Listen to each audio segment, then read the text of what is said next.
เอาละปกติแล้วชอบเดินดูแมปไหมหรือว่าชอบเดินสำรวจแผนที่หรือเปล่าก็มีมองนิดนึงครับไม่ได้มองเยอะส่วนมากจะ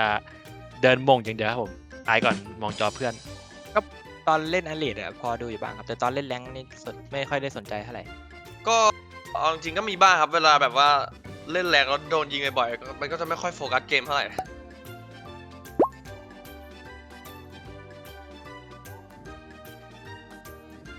เพร์ลแบบ100%อยู่ตรงที่มันมีเสียงดนตรีอะตรงแถวอาร์ตกับคอนเนคเตอร์อะตรงกลางอะ เพลผมว่ามันน่าจะอยู่ในแมปเพราะว่าในเพลมันมีพวกอะไรแล้วตรงจุดเกิดมันจะมีพวกเล่นเพลงผมว่าน่าจะอยู่ในแมปเพลอยู่จุดเกิดฝั่งกันบอกไม่ถูกออกมามันจะอยู่ข้างรางน้ำคิดว่าตรงนั้นมันมีเสียงเพลงตรงนั้นมันมีเสียงเพลงในเกมครับที่ผมชอบไปเดินเล่นอยู่มันจะมีบีทก็มีเพร์ลคือถ้าเป็นบีทมันจะกว้างกว่านี้น่าจะเป็นเพร์ลน่าจะเพลตรงซีทีจำได้ว่ามันมีเสียงเพลงอยู่ตรงแบบว่าฝ่ายกัน สีฟ้าคืมเงี้ยมีไม่กี่แมปหรอกผมว่าเพร์ลคิดว่าไอ้ตรงไอ้สีที่มันเป็นสะท้อนนะพี่เป็นสีฟ้าคืมอะ ด่านไหนที่มันดูชิวๆหน้าตีกลองกับดีกีตาร์ต้องเป็นทะเลแหละนี่สโคปมาละผมว่าใช่แน่ๆถ้าสโคปมาขนาดนี้ผมว่าใช่แน่ต้องเอาคืนจากข้อไอ้ทายสกินละ กีตาร์แต่ถ้าไม้อย่างนี้นะบายไม่ใช่บายไม่มีอะไรอย่างนี้ผมว่าถ้าฟิลแบบว่ามีกีตาร์บีทและ1แฟกเจอร์เนี่ยเพลมีไม้ไหมเพลมีไม้แต่ผมไม่แน่ใจว่ามีห้องอย่างนี้ไหมผมว่าฟิลมันแบบว่าฟิลแบบว่าชาวเลอะผมว่าบีทเปลี่ยนใจเพลแล้วกันตรงที่ในแมปมันเขียนว่าช็อปอะครับฝั่งโจนนะครับ ด่านอันนี้ผมใช้ดวงแล้วกันผมว่าต้องเป็นด่านนี้ด่านบีทเพราะมันมีตรงลำโพงเป็นกีตาร์ตรง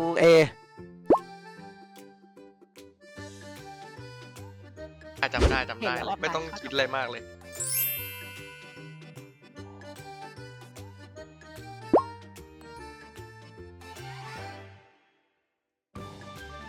อย่างที่ผมบอกผมเห็นปุ๊บตอบแฟกเจอร์ครับผมเดินผ่านอัพก็ไปยืนมองกำแพงอยู่เป็นหน้าชิดกำแพงหน้าจุ่มจอ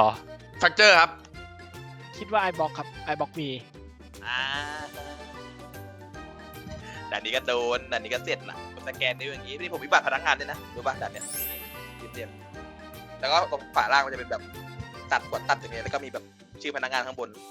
แล้วข้างล่างก็เป็นแบบโค้ดไว้สแกนบัตรนี่เป็นตู้เป็นตะที่เดินเชียวตัดแฟกเจอร์เลยใช่แน่ ปุ่มอันนี้คีย์การ์ดใช่ป่ะดันสปีดใช้ตรงเอฝั่งกันกดปิดประตู ที่เปิดพักเจอร์ ผมว่าน่าจะเป็นแฟกเจอร์ มั่นใจหรือเปล่า ไม่รู้เหมือนกันครับมั่ว ตู้ ATM เหรอ คือตู้ ATM ปะเดาแล้วกันแฟกเจอร์ครับน่าจะอยู่ในแมปแฟกเจอร์แหละ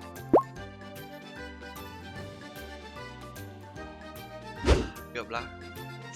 มาจัดอันนี้มั่วเนี่ยแต่ถือว่าถูกแล้ว โคตรเก่งไม่ต้องมีใครช่วยใบ เอาดีๆผมไม่เคยเห็นเลยไม่เคยสังเกตเลยครับ ใครเขาจะไปนั่งมองวะพี่เอาเวลาไปยิงคนเนี่ยตรงนั้น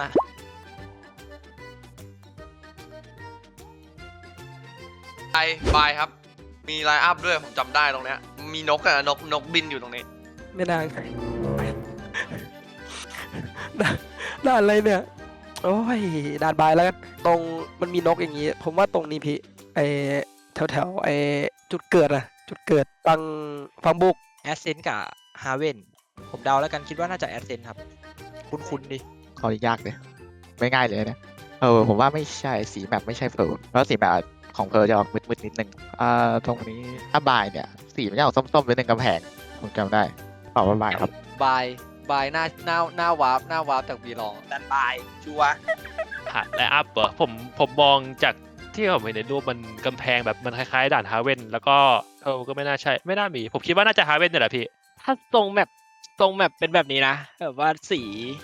แต่เมื่อกี้ผมโดนสีหลอกไปทีแล้วนึกว่าไอบ็อกเป็นแฟกเจอร์ได้นะผมว่าอันนี้น่าจะแอสเซนครับคำตอบสุดท้าย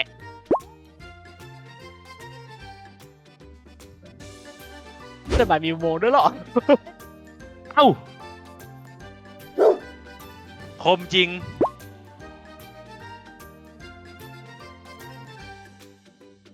อันนี้คุ้นมากบีทปะด่านบีทไม่ตรงทันเน่าก็ตรงบิทอะแต่น่าจะทันเน่าบีทน่าจะบีท ไม่ใช่ไอบอกแล้วหนึ่งไม่ใช่ฮาเว่นด้วยผมว่าน่าจะบีท อันนี้แอสเซนต์100%เลย หน้าบีลิงหรือเปล่าก็ไม่รู้โลตัสมันไม่น่าใช่หรอกถ้าโลตัสมาก็ฆ่ากันเถอะผมว่าแอสเซนต์แล้วกัน เฮ้ยด่านอะไรมีโกงอ่ะไอ้แฟกเจอร์ป่ะ อยู่ตรงด่านบลีดตรงทันเนลมันจะมีบล็อกให้เหยียบใช่ป่ะแล้วมันจะอยู่ข้างในคิดว่าน่าจะใช่ครับด่านบลีด ผมยิงมองอัพบ่อยๆแมจิกเลนได้ปะได้ปะผมตอบเลย ผมยอม เพลมันเคยมีมันมีกรงแบบนี้ด้วยคล้ายๆกันแต่ไม่ใช่แบบนี้ฮาเว่นก็ไม่น่าใช่ ไม่เคยเห็นกรงแบบนี้ฮาเว่นเห็นได้บ่อยเลยโอ้โหเห็นได้บ่อยแบบที่เข้าไปแล้วชอบยืนวางเสร็จชอบยืนกันลองเดานะผมว่าลองเดาดูได้ ขอเดาเป็นบีดแล้วกันพี่ แฟกเจอร์ก็ออกไปแล้ว เพลก็ออกไปแล้ว งั้นอันเนี้ยก็ต้องเป็นบีทครับ เอ๊ะตรงไหนของบีทเนาะ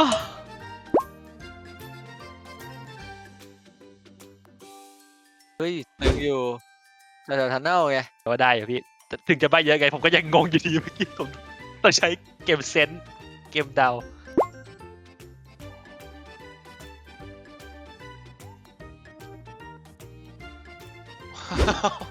แบบอะไรผมว่าแอสเซนต์มันไม่มีไม้แบบเนี้ยเลยคิดว่าเป็นฮาเว่นแต่มันต้องอยู่จุดแบบ ผมไม่เคยเห็นเลยนะจุดตรงเนี้ยผมว่าฮาเว่นแล้วกัน ผมในนี้แล้วกันใช้ดวงเพราะว่าด่านนี้ชัวร์สปีด ว่าช้อยแรกของผมนี่แหละ เอาช้อยแรกเลยนะ ช้อยแรกก็ไม่เคยถูกเลยเอาไว้ก่อนฮาเว่นบีทบายผมว่าบีทอีกรอบ อาจจะเอามาหลอกใช่คิดว่าให้คิดว่าเป็นบายแต่จริงๆแล้วไม่ใช่ โอ้ฮาเว่นครับ ผมอยู่บ่อย ฟักเจอร์ไปแล้วมันเหลืออะไรบ้างเนี่ยแอสเซนต์บีเมนเหรอ เอเซนไม่มีหรอก ไม่ใช่เอเซนแน่ๆกล่องอย่างนี้หรอ ผมก็ขอตอบว่าเป็นเอเซนเลยแล้วกัน มันจะเป็นด้านอะไรได้ ผมว่าเอเซนผมต่อเอเซนเลย เฮเว่นเฮ้ยเฮเว่นเหรอเนี่ยเฮเว่นมันก็ดูกล่องๆเนี่ยเยอะอะแบบมันดูอะไรเงี้ยดีๆผมตอบเป็นเซนเลยไอ้เฮเว่นเลยเอ๊ะ ไอ้น้องเองว่านี่คืออะไรวะแบบใหม่เหรอพี่ว่ามันไอ้นี่เว้ยมันไอ้บายปะใช่ปะไอ้ตรงเครื่องไม่ใช่ดิไม่ใช่บายไม่น่าใช่อย่างงี้ผมขอคำใบได้ไหมครับเป็นจุดที่เซนติเนลชอบเซตของบ่อยผมว่าบอมไซด์บีด่านฮาเว่น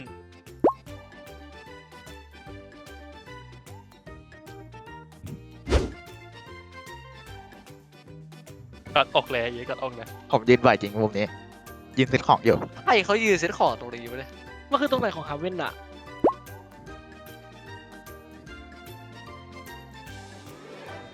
ฟุตตา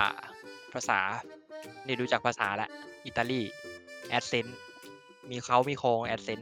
น้องยูโรอันนี้อะไรไม่รู้อะไรเดี๋ยวอ่านดิแปลว่าอะไรแอสเซนต์เหรอจะสีมันดูเป็นต้นไม้น้องผมบอกว่าแอสเซนต์ครับผมว่าแอสเซนต์คอนเฟิร์ม เฮ้ยด่านนี้ไอเอเซนมีอีกมันมี2ป้ายป้ายตรงมิดเป็นกลมๆแล้วก็มีอีกป้ายหนึ่งตรงไหนวะ แอสเซนต์แล้วกันครับ เหลือคำตอบสุดท้ายแล้ว แล้วก็มีดอกไม้ด้วยคิดว่าใช่ มันโอ้นี่เหมือนเฉลยแล้วนะเห็นไหมเห็นภาษาปะภาษาฝรั่งเศสฟุตราอีเวเลดูล่าแอสเซนมันมี2จุดที่ผมคิดเป็นตรงไอ้มาร์เก็ตกับวายแต่ผมตอบวายชัวร์ มันเหลือไม่กี่ด่านแล้วดิ มันเหลือสปีดแอสเซนต์เหรอ ป้ายนี้อยู่แอสเซนครับ คือฝั่งโจร เนี่ยอันนี้เอเซนชัวร์เพราะเอเซนมีมาร์เก็ตครับมีตลาดก็ต้องมีผลไม้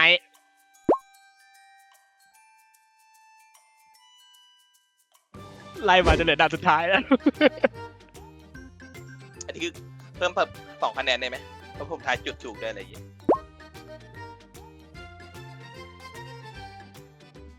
น่าจะเป็นไอบอกมั้ง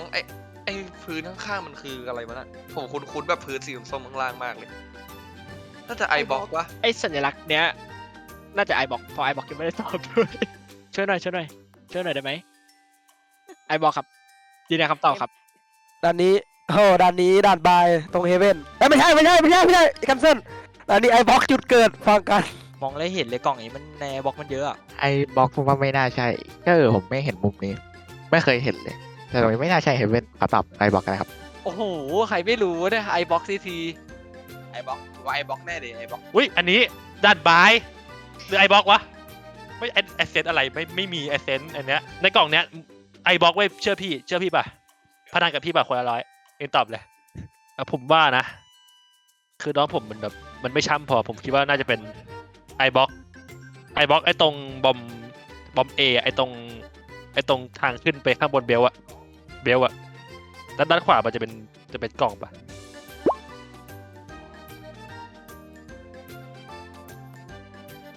ไอ ไอบล็อกไอ้น้องพี่บอกแล้ว ไม่เชื่อพี่อะน้อง พี่ของจริง ข้อในแบบมีงี้ด้วยเหรอ ต้องถูกแล้วครับ ไม่เหลือแบบอื่นให้ตอบแล้ว คือกลัวมันง่ายไปแหละถ้าเอาตรงนี้มา ก็คือกลับไม่ให้คะแนนกันแล้วล่ะพี่เอ้ย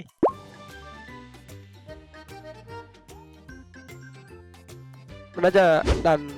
บักแล้วก็น่าจะเป็นสปีดมุมบนฟ้าได้บนฟ้าของเยอะๆฟังไอ้บุก หรือล่าสุดท้ายแล้วสปิดเคยมองตรงนี้เซตของหน้าเอปะ จากสีผมคิดว่ามันน่าจะเป็นแมปพวกแบบเพลนี่แหละ ไม่คิดแล้วเพลนี่แหละ คิดว่ามีแค่เพลนี่แหละที่จะมีอะไรอย่างเงี้ย โอ้ตอนแรกผมนึกว่านี่ ตอนแรกผมนึกว่ามันคือไอ้แบบฝึกซ้อมที่มันมีให้กระโดดสปีดเหรอชัวร์ปะเอาผมเชื่อพี่ชายผมสปีดครับเอาสักกี่ PDC เป็นเดิมพันเขาถามว่าตรงไหนของสปีดตรงซิลเวอร์ครับท่อระบายน้ำใช่ครับเอาสักสี่ PDC เป็นเดิมพันครับถ้าผิดก็เป็นความผิดพี่เอ็มครับ PDC ไม่เกี่ยวกับผม เป็นพื้นชายหาดวีดอีกรอบผมว่าเป็นวีดครับ ผมเคยปาสโมกแถวๆนั้นอยู่ น่าจะเป็นตรงฝั่ง A ครับ ตรงเลยฐานเกิดนิดนึงฝั่งบุกตรงฝั่งเคฟอะครับ ดันบายแบบเดียวเลย ดันบายแล้วก็เพลแต่เพลไม่ได้ออกเพลไม่ได้พื้นเป็นสีนี้เว้นไปแล้วยอมครับยอมไม่รู้เลยนี่ไม่รู้ เอ้ยมีคนเขาเคยบอกว่าไอ้ถ้าเล่นเลสอะปาระเบิดลงตัวเนี้ยมันจะเด้งประตูเล็งไปหาประตูแล้วไปหาศัตรูถึงศัตรูครับพี่เลสเนี่ยเขาจะนิยมเล่นอะไรนะเล่นสปิดใช่ไหมสปิดบายมีอะไรแฟกเจอร์แต่ดูจากทรงไม่น่าใช้แฟกเจอร์แล้วผมตอบสปิดอ่ะตรงไหนของสปิดระเบิดลงแหล่งบอมบีป่ะกลางไหนกลางไม่มีลูกเลื่อยหรอกน้อง สปิดไม่ถ้าผมจำไม่ผิดนะ มันอยู่เฮเวนเอตรงสปิดตอนผมเล่นแรกๆอะผมไม่ได้เล่นโซวาใช่ไหมผมเล่นเป็นดูเอลลิทผมเล่นเป็นเลสอะไรเงี้ยด่านสปิดแล้วผมแบบเล็งตรงพื้นตรงเนี้ยแล้วป้าเน็ตไปตรงเอแลมมาทางเข้าที่โจรจะเข้ามาก่อนประตูปิดแล้วมันจะไปลงตรงนั้น ผมจำไอ้ผมคงจำได้แม่นเลยแบบคุ้นมากเลยว่าเล็งตรงเนี้ยแล้วป้าไปแบบเน็ตเลสมันตกลงมาแบบ100%อะ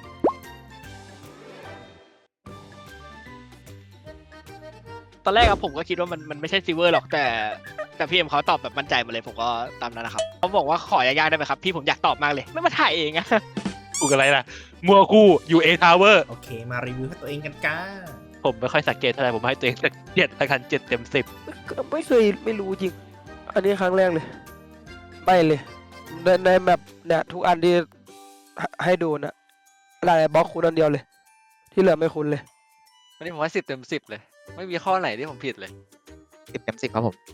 น่าสัก5 เต็ม 10แล้วกันครับ เพราะว่าตอบไม่ค่อยถูกแล้วก็จำไม่ค่อยได้ด้วยบางอันก็ไม่เคยเห็นเลย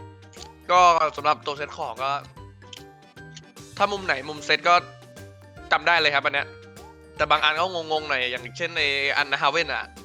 ไม่ใช่ตำแหน่งนั้นเลยงงๆหน่อยแต่ได้อยู่ครับสนุกดีเกมนี้ชอบอยู่ตอบง่ายดี จริงมากครับ ไม่น่ามีใครได้กับผมนะ